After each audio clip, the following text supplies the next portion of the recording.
Na hii mock exam, the real exam is next year. And I am appalled and Kenyans are disappointed. Ni kama IBC hawako Kenya. Wajue they are independent.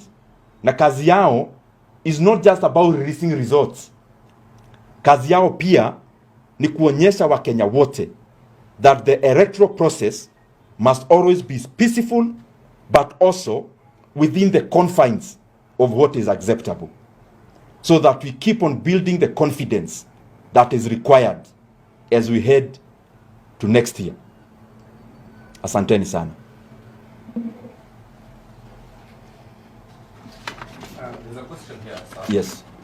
On what you suspect to be market manipulation. Yes. On Safaricom shares.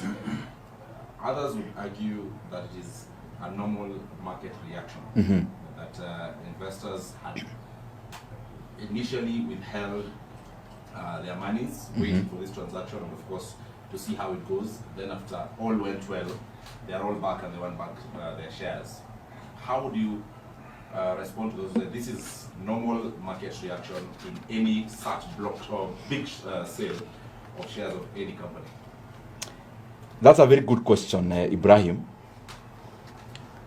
And it is important for me to say here that I have been in the capital markets since I was in first year in campus.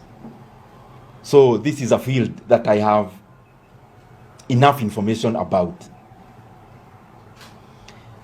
We have had many block transactions happening in our NSC. There are actually some which are happening as we talk. One is on NCBA, which we can basically see is almost finished. So the price of the market was around 105 of the market. The price in the market was around 80 up to 88. The price is still around 88 even after the transaction is almost completed. There is another transaction happening in our own NSC as we talk, of EABL transaction with Asahi of Japan. That is Diageo and Asahi. Their transaction price is 590 of the market. The current transactions in the market are happening at around 258 shillings. So it therefore shows clearly that all the off-market transactions are always higher than the market price. That even after the completion of the block trades, whatever is left trading in the market always perpetually always trades lower than the block trades. So the Safaricom share price, the off-market transaction, ought to have traded at a much higher price, because in the market people place premium on the block trade. It's not a discount that is placed, it is always a premium. So in the reverse, so we are now giving our seller, our buyers, a discount. Na Ibrahim, ni vizuri tuelewe, kwa sababu saa zingine tunaongea kwa sababu sisi ni wanasiasa. People can always think tunajibizana kisiasa. Kuna mambo ambayo tunafaa tu kuona na macho, ile inahusikana na Wakenya na iko na benefit kwa nchi.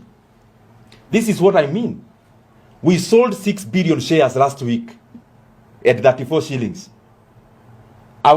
The people who purported to buy can sell the same shares today in our market, sell to Kenyans, and make 12 billion Kenya shillings today.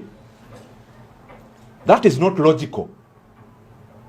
Comparing to what has happened before, what is happening with other share prices, which have had block trades, it is clear, apparent, that at the beginning, we negotiated a low price, we undersold, but even more importantly, we continued to suppress the share price so that Kenyans don't draw these comparisons before money changed hands. And the more the reason, the market has already betrayed the same incompetence by pricing the same share at a higher price just barely a few days after money changed hands. It is apparent. When we say that we need to retract this using whatever avenues are available, which avenues are we looking at? Given that this is a transaction that is now concluded, yes, money has already changed hands, as you're saying, yes, and the contract, the agreement was already signed at 34. So how do we reverse it? It is when you start a process. Remember, when the money was already changing hands, there was an active judicial process. There is, even as I talk to you now, there is an appeal. If the process is seen to have been flawed, and especially through manipulation of the share price, we cannot then continue to say the conclusion is good. The end is as good as the process. And it is very clear and apparent that there was a perpetual suppression of the share price. It's not a coincidence, Ibrahim, that after money is changing hands, the share price could never go past 34 for the last 8 months. Immediately, the money purports to change hands. Then, we see the lid getting lifted, and now we are seeing Safaricom now behaving the same way the market has been behaving for the last 8 months. These are not coincidences. And therefore, if the